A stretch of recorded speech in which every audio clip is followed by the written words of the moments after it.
Le top départ est donné, c'est déjà l'été et l'heure de la délivrance a sonné. Mais oui, l'école est finie, donc comme dirait une célèbre chanteuse à Couette, que la joie vienne. Après une année un peu difficile, parfois amusante, mais toujours enrichissante, nos petits et nos ados, comme leurs parents d'ailleurs, n'attendent qu'une chose, c'est de se ressourcer. Nous laisserons l'école et ses manuels de classe derrière nous, sans pour autant bouder la lecture, car la lecture c'est aussi la détente et l'aventure. C'est un bon programme de vacances, nous vous l'assurons, une bonne occupation à intercaler entre ne rien faire, profiter des copains et découvrir le monde qui nous entoure. Nous vous proposons des idées pour toute la jeunesse. Mais quoi lire ? Tout est lisible en vacances. Nous avons le temps de choisir, le temps de changer d'avis et de reprendre une autre lecture. Mais il y a bien de bonnes idées à vous soumettre, spécialement sur le thème justement des grandes vacances. De quoi se mettre agréablement dans le bain. Alors c'est parti et surtout pas de panique. Les lectures suivantes aborderont, vous le verrez, pour les petits et les plus grands, les différentes étapes du processus de mise en vacances. Le choix de la destination, le départ, les activités et les terribles adieux déchirants. Mais tout d'abord, où aller en vacances et avec qui ? Les enfants et les ados devront se ranger du côté de la vie des adultes. Certains les consulteront, mais parfois ils n'auront pas le choix. Ce qui ne veut pas dire pour autant qu'ils passeront de très mauvaises vacances. Les plus petits seront toujours contents d'aller où les plus grands iront, tandis que certains ados préféreront passer plus de temps avec d'autres ados. C'est la nature. Avec des vacances bien pourries de Séverine et Auriol Vidal, ça sera les vacances sans les parents, mais en revanche chez Tata Blanche à la campagne. Le jeune Niels, que l'on voit bouder en couverture, aura, on ne vous le cache pas, beaucoup d'a priori sur les possibilités de s'y amuser pour des jeunes de son âge. Et pourtant, Niels se trouvera un nouveau copain en la personne du voisin de sa tante, Marius, qui lui aura eu un accident et se trouvera malheureusement bloqué à la maison. Contre toute attente, Marius est plein de ressources et il va redynamiser notre Niels, lui faire voir comment on peut agréablement passer le temps avec un crayon, de la peinture et surtout de l'imagination. Nous raffolerons de ces moments où le temps semble s'arrêter ou bien filer à vive allure tellement on est pris dans des choses qui nous réjouissent. Avec des vacances en chocolat, c'est la suite des aventures de la fratrie amusante des Jean quelque chose de Jean-Philippe Arroux-Vigneault. Vous savez bien, cette famille nombreuse de garçons qui s'appellent tous Jean et quelque chose. Le roman prendra des raccourcis et les nommera Jean A, Jean B, etc. C'est plus simple. En définitive, et peut-être ne le savez-vous pas, c'est un peu son enfance que l'auteur nous racontera avec malice et de croustillants souvenirs. Pour ce roman et cet été, durant les années 70, nous partirons en vacances au bord de la mer à l'hôtel de la Marine, celle des Roches Rouges. Les petits gens quelque chose forceront de nouveau les épisodes truculents à coups de pleurnicherie, de chamaillerie et de bêtises. Résultat, on rit encore beaucoup. Jancé est assez grand cette fois pour suivre les deux plus grands dans leur terrible projet et la mission sera de sortir en douce, aller assister au cirque non loin de l'hôtel, sans la permission des parents. Jancé s'en trouvera pris d'une vocation de lanceur de couteaux. Nous aurons droit aussi à des histoires de Tour de France, des affaires de bananes et de cigarettes en chocolat, d'où le titre. Ne rejetez pas trop durement les vacances en famille, jeunes lecteurs. En effet, elles peuvent être parfois surprenantes, quoi que vous en pensiez. Et puis ne l'oublions pas, des vacances en famille, aussi ordinaires soient-elles, c'est avant tout le plaisir simple et doux d'avoir le temps d'être ensemble. Eh bien, ce sera le propos du roman très amusant « Des vacances d'Apache » d'Alexandre Chardin. Extravagant et extraverti, son personnage du Pépé Milouche fera les choses comme personne pendant le séjour de son petit-fils Oscar. Et il mettra un point d'honneur à se montrer audacieux, à faire les choses toujours avec panache pour être un Apache, selon ses propres mots. Rien ne l'arrêtera. À un âge où le regard d'Oscar commencera à s'endurcir vers l'adolescence et où il voudra se montrer plus grand, la personnalité de Milouche le ramènera à certains fondamentaux. Il ne faudra pas toujours prendre la vie trop au sérieux et surtout en profiter.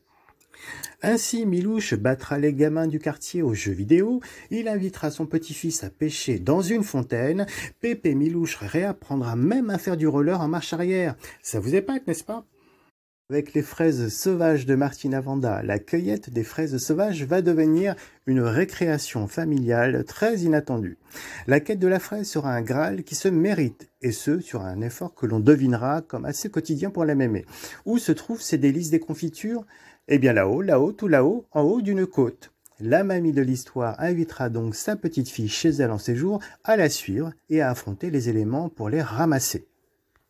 L'intention et la vigueur de la mamie seront touchantes. La mésaventure de la petite averse, qui va tremper jusqu'aux os, retourner le parapluie, soulever les robes, suffira à balayer la grisaille de ce moment d'effort sous la pluie, et on en rira. Oui, malgré tout cela, les deux héroïnes vont s'amuser comme des petites folles. Pour la petite bande dessinée des Cousins Carlson, adaptée de la série de romans jeunesse de Catherine Mazzetti, on misera sur l'aventure, les bonnes choses à manger et un mystère à percer pour les apprentis détectives qu'ils sont.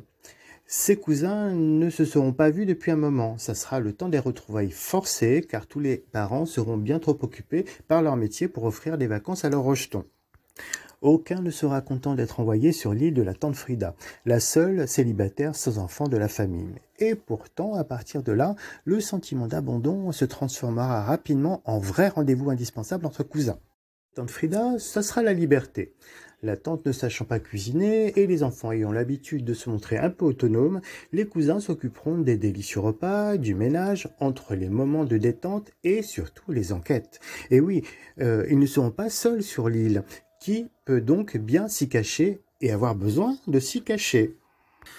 Côté ado, on cherchera à voir les copains et les copines qui nous ont tant manqué, il faudra rattraper le temps et, quelle que soit la destination choisie, nous tenterons aussi de rendre cet été inoubliable. Ça sera le cas du personnage d'Axel, 15 ans, l'ado du roman Objective in Love de Yael Hassan. Après une bonne année scolaire sans affaires sentimentales, le jeune garçon comptera sur les vacances pour passer le cap du premier baiser tout de même. Justement, et contre toute attente, une mystérieuse admiratrice lui laissera un message dans sa trousse le dernier jour d'école. Cela partira bien, mais ceci garantira-t-il pour autant la bonne pioche en amour? Objective in Love, ça sera l'amour, mode d'emploi, ou plus précisément la méthode pour trouver l'âme jumelle sans tomber dans le parfait copinage. Axel souhaitera être bien renseigné pour ne pas louper les signaux. Il fera le tour des magazines, des forums d'internet, des exemples familiaux, des confidences entre copains pour multiplier ses chances de la belle rencontre. Axel n'est pas encore habile pour semer et récolter de la séduction, alors il va falloir provoquer. Même sa mamie Mounette se trouvera un Jules, un nouvel amoureux depuis son papy. Alors pourquoi pas lui? Ces vacances si tranquilles d'habitude et si classiques chez Mamie Mounette prendront une tournure inattendue et l'auteur Yael Hassan fera monter les choses en puissance. Mounette a invité son amoureux et sa petite fille surtout pour les vacances. Surprise, surprise. Parlons à présent camping.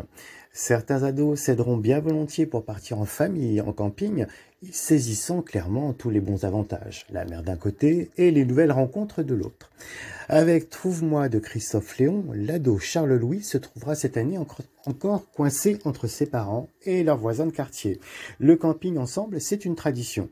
Cet été, Charles-Louis se sentira pousser des ailes pour ses vacances. Il se trouvera l'audace de tourner une page avec son histoire d'adolescent bien sage et sans histoire. Mais quand on s'appelle Charles-Louis, on a surtout peur de passer pour une courge auprès des filles, et c'est lui qui le dit. Et pourtant, le garçon tentera sa chance. Parmi les vacanciers en terrasse, il y a une fille, là, qui lit. Et c'est la révélation. Trop belle pour moi, se dira-t-il. Comment amorcer une petite phrase bien sentie sans passer pour un gros lourdeau? Les filles comme ça ne sort pas avec les Charles-Louis sans histoire, pensera-t-il déjà résigné. Et pourtant, c'est l'été et tout est possible. Charles-Louis se jettera donc à l'eau pour l'aborder. Je me présente, je m'appelle Charles-Louis, je voudrais bien réussir ma vie, être aimé, pour paraphraser un autre grand chanteur français. La féline feindra l'indifférence et finira par lui rétorquer une réponse de bienvenue un peu tiède mais pleine de promesses. Moi, c'est Mireille, et si ça ne te plaît pas, je ne te retiens pas. Bref, le roman, vous l'aurez compris, sera plein d'humour, et vraiment, c'est un été où on ne s'ennuiera pas du tout. Nous continuerons les premières envolées d'ado pendant l'été avec L'été où j'ai appris à voler de Dana Reinhardt.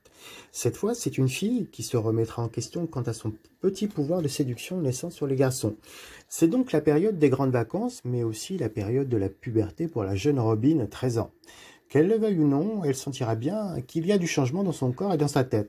D'autant que les autres lui feront remarquer qu'à son âge, elle n'est pas très gourmande de popularité auprès des garçons. Alors, elle s'interrogera, constatera avec une inquiétude croissante qu'elle s'éloignera du moule général de ces adolescentes de son entourage. Robin sera prise de doute par le genre de questions qu'il n'aurait pas soucié auparavant. Les filles de son école pensent et rêvent garçons. Mais, et elle, où en est-elle avec le sujet ? Dana Reinhardt profilera dans son viseur deux figures qui vont la faire réfléchir et agir pour ses vacances. Nick, 19 ans, l'apprenti de la fromagerie de ses parents, et Emmett, 13 ans, un nouveau venu dans le quartier. Nick, l'apprenti du magasin, est de loin la figure la plus cool, attractive qu'elle connaisse dans le registre garçon. Et pourtant, il y aura Emmett, très différent du classique beau gosse de magazine, et Emmett va faire vaciller les certitudes de Robin sur le genre de garçon qui pourrait bien la séduire. Quand on vous disait que l'été réserve son lot de surprises. Et attention, les grandes vacances, ce n'est pas que du farniente et des histoires de cœur. Il y a aussi de la découverte ou des moments récréatifs pour un peu de créativité. Avec la petite bande dessinée Bricole et Brindille d'Anna Gonzatti, nous serons bons pour les travaux pratiques. Sa petite héroïne Ludivine, surnommée Ludi, a prévu de fabriquer sur ce nouvel été une super cabane chez ses grands-parents. Seulement voilà, ce qui paraissait amusant étant enfant, va se montrer beaucoup plus dégoûtant avec l'âge avancé. Ludi sera impatiente de mettre en chantier sa cabane pour préado très moderne, mais le plan sera un peu contrarié par sa nouvelle peur des petites bêtes. Et des bestioles à la campagne, il y en a, araignées, etc. Notre Ludi devra prendre sur elle, forger son petit caractère et s'habituer à un environnement plus sauvage que la ville. Avec un été de poésie, d'amour et de vie, l'auteur Bernard Friot nous invitera à une séance d'écriture pour s'amuser.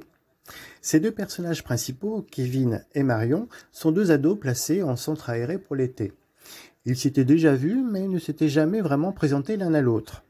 Cette année, le projet du centre aéré sera placé sous le signe de l'épanouissement et de la détente. Ainsi, confiera-t-il son activité d'intérieur à un atelier d'écriture professionnelle. Les deux ados vont y participer.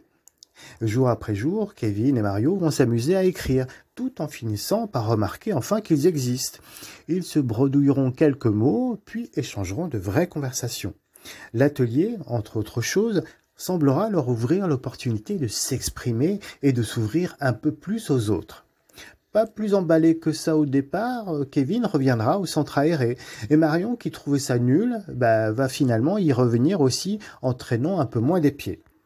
Nous sentirons bien le groupe d'ados se laisser apprivoiser, non pas par l'animateur Simon, quoiqu'un peu quand même, mais surtout par le pouvoir inattendu des exercices d'écriture qui sont plus fun que prévu. Cela fera mouche à plusieurs niveaux, et surtout au niveau de l'amitié, vous verrez. Pour les plus gros budgets vacances, les grands voyages, les sorties culturelles et la découverte d'une autre culture, c'est aussi très chouette. Découvrez les capitales du monde avec l'héroïne Juliette. Cette bande dessinée de Lisette Morival est en définitive une adaptation de la série de romans ados du même nom, Juliette, de Roseline Brassé chez le même éditeur Kens. Notre héroïne Juliette, pour ceux et celles qui ne la connaissent pas encore, est une ado du Québec. C'est par le biais du métier de journaliste de sa maman que l'adolescente aura la chance de nous faire découvrir certaines grandes villes du monde. Chouette! Juliette est une ado bien de son temps. Il faudra s'attendre dans l'aventure à un usage intense des nouvelles technologies. Selfies, recherches touristiques par internet et évidemment les prises de nouvelles des copains et des copines par texto ou vidéoconférence.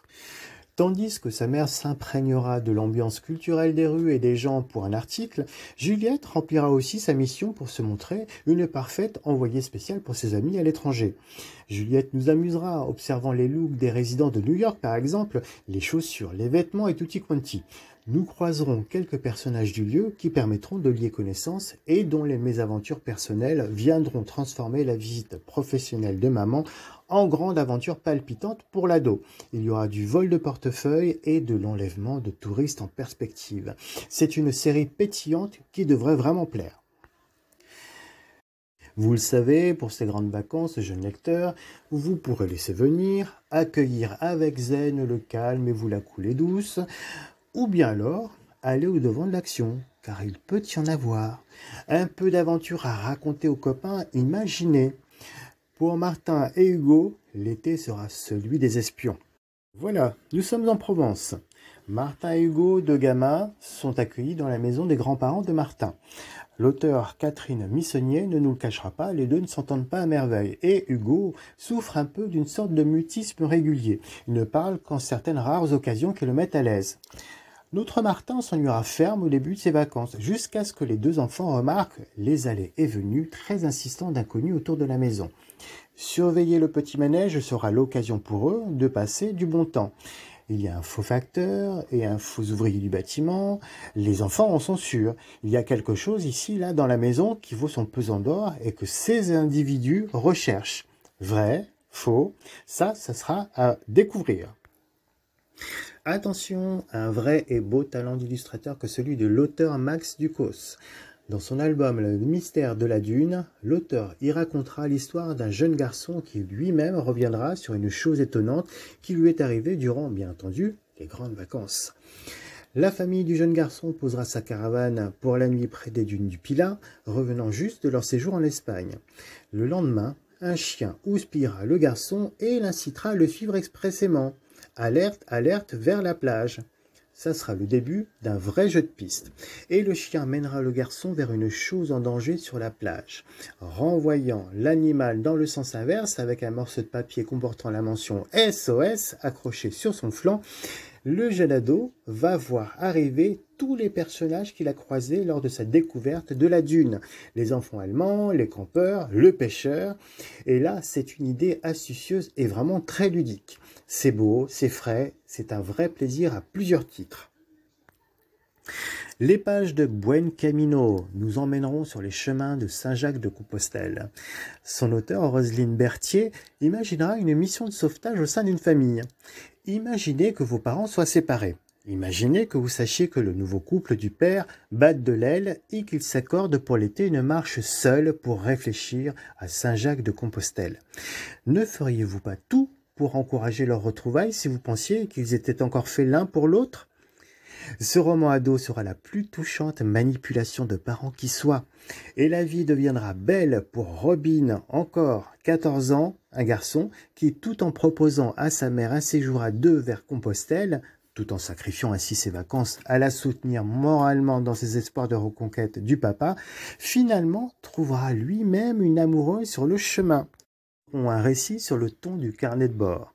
Robin rapportant toutes ces étapes, décrivant les paysages, les personnes croisées, les différents repas insolites ou les épisodes de tendinite ou ampoules douloureuses. Papa, vers Saint-Jacques-de-Compostelle, notre Robin mettra les bouchées doubles pour obtenir le happy end, quitte à ce que Margot et Olive, les grands frères et sœurs, s'en mêlent par téléphone, tout en jonglant avec la préparation de leurs examens universitaires. Mais bientôt, maman Caro ne sera plus dupe, car une maman sait tout. Pour ceux et celles dont les parents n'auraient pas la chance de pouvoir les envoyer en vacances, rassurez-vous, ce n'est pas si grave. Ils pourront d'ailleurs peut-être agréablement se retrouver dans cette histoire et cela pourrait donner des idées. L'idée de départ de Vue sur mer de Joe Westland pourrait rappeler des grands-parents magiques de Koshka, à quelques détails près. Notre jeune héros, Romuald, n'aura jamais vu la mer. L'association du Secours populaire proposera donc à la famille de Romuald des vacances tout frais payés au bord de mer pour que le jeune casse-cou fasse aussi moins de bêtises sur ce nouvel été. Des vacances gratuites avec vue sur mer, a priori ça ne se refuse pas. Enfin, presque. Avec fierté, et c'est normal, la famille hésitera à le placer chez des étrangers.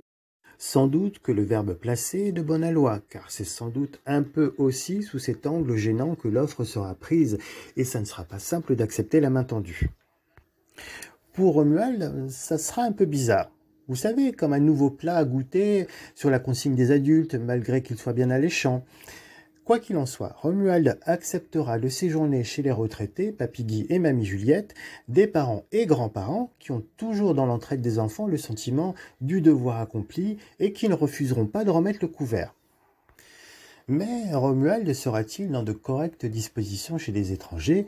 pour ne pas faire rougir sa mère jusqu'à la racine des cheveux. Eh bien, ce séjour sera une chouette surprise pour Romuald. Ça sera une nouvelle expérience humaine, culinaire, géographique et surtout amicale. Romuald, un mauvais élève, se surprendra à aimer apprendre au quotidien. Nous arrivons bientôt au terme de ces conseils de lecture. Pour les copains qui ne pourraient partir vraiment nulle part, gardez le moral et n'oubliez pas que votre ville, c'est déjà quelque part. Il peut y avoir plein de choses à faire pour s'y amuser ou à visiter, comme un zoo ou un musée. Ne faites surtout pas comme dans Le Grand Mensonge de la famille Pomerol de Valentine Gobi. Le mensonge, ça se découvre tôt ou tard et cela peut être difficile à porter. Notre jeune héroïne Juliette apprendra que sa famille ne partira plus en voyage en Chine comme prévu. Seulement voilà, tout le monde s'en était déjà vanté auprès de tous les amis et des voisins. Et pire que cela, la famille va faire la douloureuse expérience d'une famille sans le sou. Alors comment faire pour conserver la face? Mentir bien sûr. Ainsi, toute la famille au complet montera une arnaque à présenter à l'entourage pour lui faire croire qu'elle est bien partie en Chine. Il faudra se montrer minutieux, ne jamais allumer les lumières, ne pas faire de bruit, se renseigner sur un itinéraire de visite touristique, apprendre quelques mots de chinois. Mais bon, à force de mois enfermés, cela peut paraître long, non? Heureusement, Juliette trouvera une oreille attentive de l'autre côté du mur avec un vieux voisin qui, lui, ne sera pas dupe. Voilà, jeune lecteur, vous êtes un peu équipé pour passer le temps cet été. Tout le monde vous le dira, avec un livre, on ne s'ennuie jamais. N'hésitez pas à vous fournir dans la bibliothèque proche de chez vous, ce sont de vrais passeports pour l'évasion qui font du bien. Bonnes vacances à tous!